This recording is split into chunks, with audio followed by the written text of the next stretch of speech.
Before you continue watching this story, check the nearest dark corner in your room. Because one family thought their child was just having nightmares.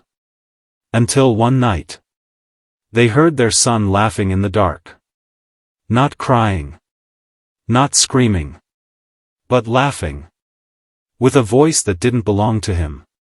And when they called a paranormal expert to help, he said something that froze their blood. This is not a possession.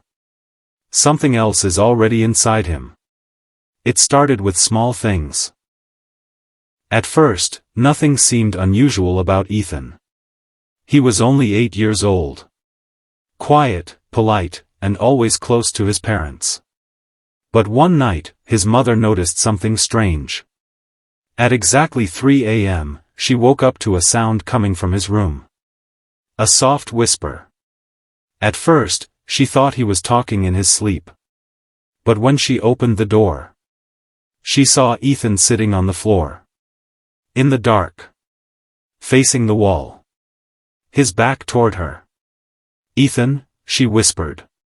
He didn't respond. He just kept whispering. Slow. Unclear. Almost like he was having a conversation. "With who?" she asked softly. That's when Ethan stopped. For a few seconds, everything went silent. Then slowly, his head turned. But not his body. Only his head. Until his face was looking directly at her. And he smiled. Not a normal smile. A wide, unnatural one. "Mom," he said. But his voice was deeper than it should have been. That night, they told themselves it was just a nightmare. But things only got worse. Ethan began waking up every night at 3 a.m. He would stand in the hallway, staring at nothing. Sometimes laughing. Sometimes whispering. And sometimes, he would say things no child should ever know. One night, he looked at his father and said, "You shouldn't have buried it there." His father froze. Because no one knew about that. No one except him. That was the moment they realized. Something was terribly wrong. The next night, Ethan started speaking to someone in the corner of his room. And this time, his parents heard another voice answering back. Desperate, Ethan's parents called a well-known paranormal investigator. His name was Victor Hale. He had dealt with dozens of possession cases. And he had never failed.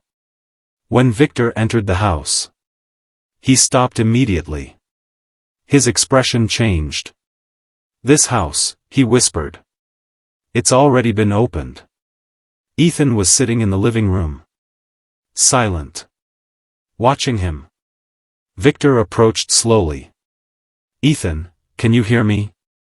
The boy tilted his head. Then smiled. "I've been waiting for you." Victor froze. That wasn't the voice of a child. That night, the ritual began. Candles surrounded Ethan. Symbols drawn on the floor. Victor began chanting. At first, nothing happened. Then Ethan started laughing. Slowly. Then louder. Then uncontrollably. The lights flickered violently. The temperature dropped. And suddenly, Ethan screamed. His body jerked violently. His eyes rolled back. And then, he spoke. "I told you not to come." Victor continued chanting. "Leave this child." Ethan's head snapped toward him. Too fast. Too unnatural. "You're too late," the voice whispered. Victor's hands began shaking. Because he realized something horrifying. This wasn't a spirit trying to enter. It was something that had already settled in. Victor stopped chanting. Because for the first time in his life, he didn't know what he was dealing with. Victor stepped back. "This isn't possession," he said. Ethan's parents stared at him in confusion. "Then what is it?" his mother cried. Victor looked at the boy and spoke quietly. It didn't enter him. It grew inside him. The room fell silent. Ethan slowly stood up. His body moved stiffly, like something was controlling every limb. "You're starting to understand," the voice said. Victor grabbed his book and flipped through the pages rapidly. "There's only one case like this," he whispered. "A parasite spirit. One that replaces the soul." Ethan smiled wider. "Not replaces. Consumes." Suddenly, the candles blew out. Darkness filled the room. And in the darkness, multiple whispers echoed. Not one. Not two. But many. Victor realized the horrifying truth. There wasn't just one entity. There were many. And they were all inside the child. Then Ethan opened his eyes. And all of them were completely black. Victor knew something was wrong. Very wrong. He had performed dozens of exorcisms in his life. He had faced violent spirits, ancient entities, even cases that pushed him to the edge of death. But this was different.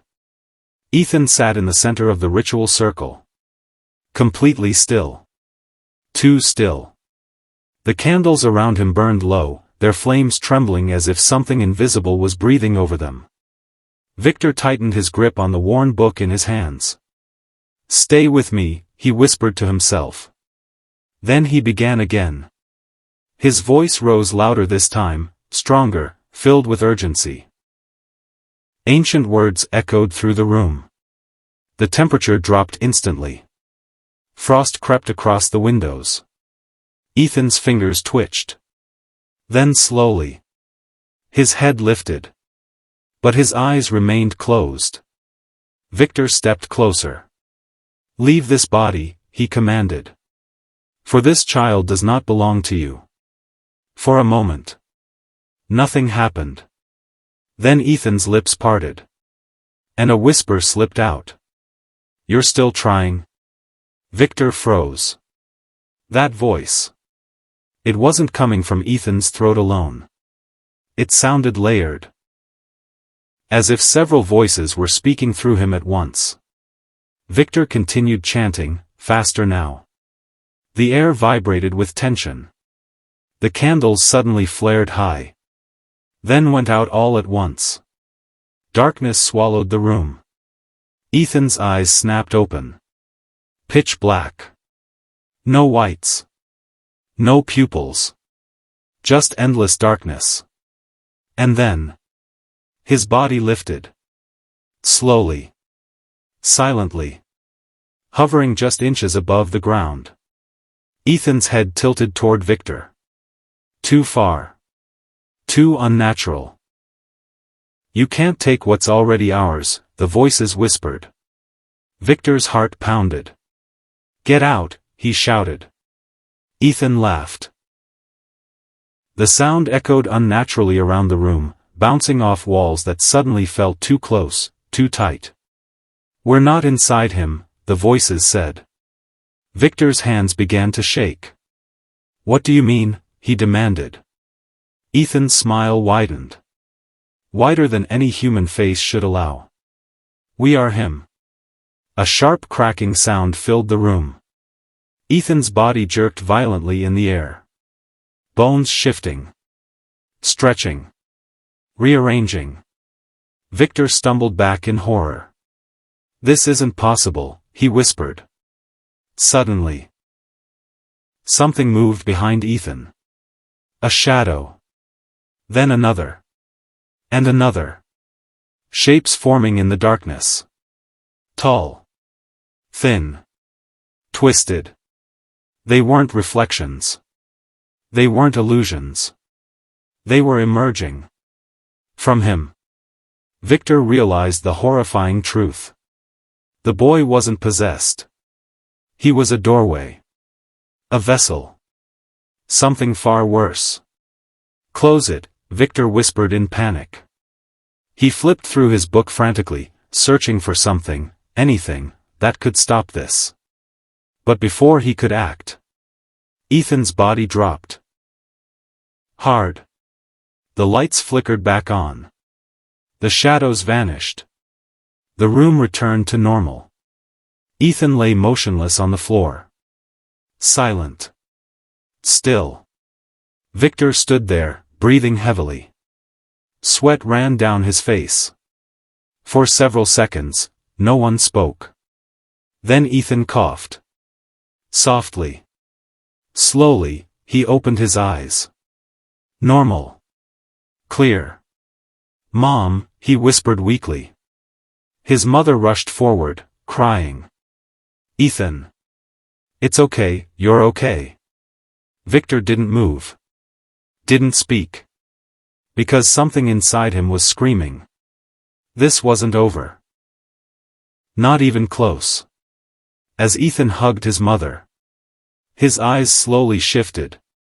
And for just 1 second, they turned completely black again. The next morning, everything seemed normal. Sunlight filled the house. Warm. Calm. Peaceful. Ethan sat at the dining table, quietly eating his breakfast. He looked like himself again. Smiling. Relaxed. Alive. His parents couldn't stop watching him. As if they were afraid he might disappear again. But nothing strange happened. No whispers.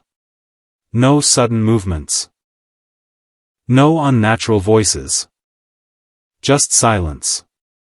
Relief slowly replaced fear. It's over, his father said softly.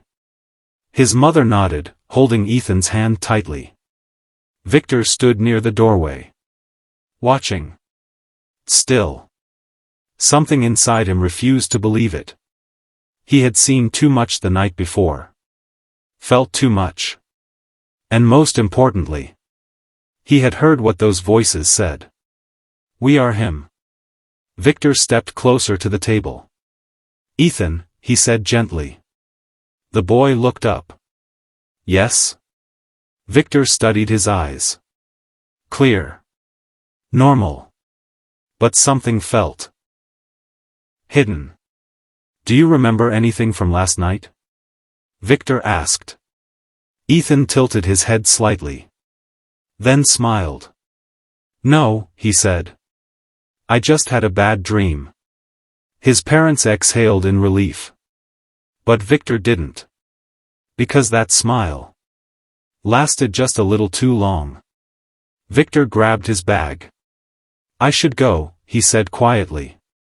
His job was done. Or at least, that's what everyone else believed. Before leaving, Victor turned back one last time. Ethan was still watching him. Smiling. Victor forced himself to nod. Then he stepped outside. The door closed behind him. And for a moment, everything was quiet. That night, Victor sat alone in his apartment. He couldn't sleep. Something wasn't right. He replayed the ritual over and over in his mind. The voices. The shadows. The words. You can't take what's already ours. Victor stood up suddenly. No, he whispered. Realization hit him like a wave. He hadn't removed the entity. He hadn't saved the child. He had only stopped it from showing itself. Victor rushed toward his desk, grabbing his phone. He needed to call Ethan's parents. He needed to warn them. But before he could dial, the lights in his apartment flickered. Once. Twice. Then went out completely. Darkness filled the room. Victor froze. Slowly. He turned around. And saw something standing in the corner. A small figure. Too small to be anything else. Ethan. Standing in the dark. Smiling. But his eyes were completely black. Victor stepped back. That's impossible, he whispered. Ethan tilted his head. You shouldn't have left, he said softly. Victor's voice trembled. You're not Ethan. The boy smiled wider. You're right. The shadows behind him began to move, stretching across the walls, growing, breathing. And then the voices returned. Not one, not two, but many, echoing through the room. You opened the door. Victor's body shook. I tried to close it. Ethan shook his head slowly. No. You made it bigger. Victor stumbled backward. But there was nowhere to run. The shadows surrounded him, closing in. The last thing Victor saw was Ethan stepping closer and whispering, Now we don't need him anymore. The next morning, Victor Hale was found dead in his apartment. No wounds. No signs of struggle. Just a frozen expression of pure terror on his face. And on the wall above him, written in something dark, were the words, We are learning to walk. Weeks later, reports began spreading. Children, smiling in the dark, talking to something unseen, and waking up every night at exactly 3 a.m. Sometimes, we believe that anything possessed can be saved. That there is always a way to remove what doesn't belong. But this story reminds us, not everything that enters can ever leave. And what's even more terrifying, not every child who looks normal is still human inside. Because maybe the one sitting at your table, the one smiling at you, the one calling you mom or dad, is no longer the same person you once knew. And if one night you hear a child laughing in the dark, don't go looking for it. Because it might not be a child at all. This story is not over. Because after Victor's death, strange reports began appearing in different cities. Children waking up at exactly 3 a.m. speaking in voices that don't belong to them. And saying the exact same sentence. We are learning to become like you. And if you're watching this right now, there's something you should check. Think back to last night. Did anyone in your house wake up at 3 a.m.? If the answer is yes, then maybe this story has already reached you.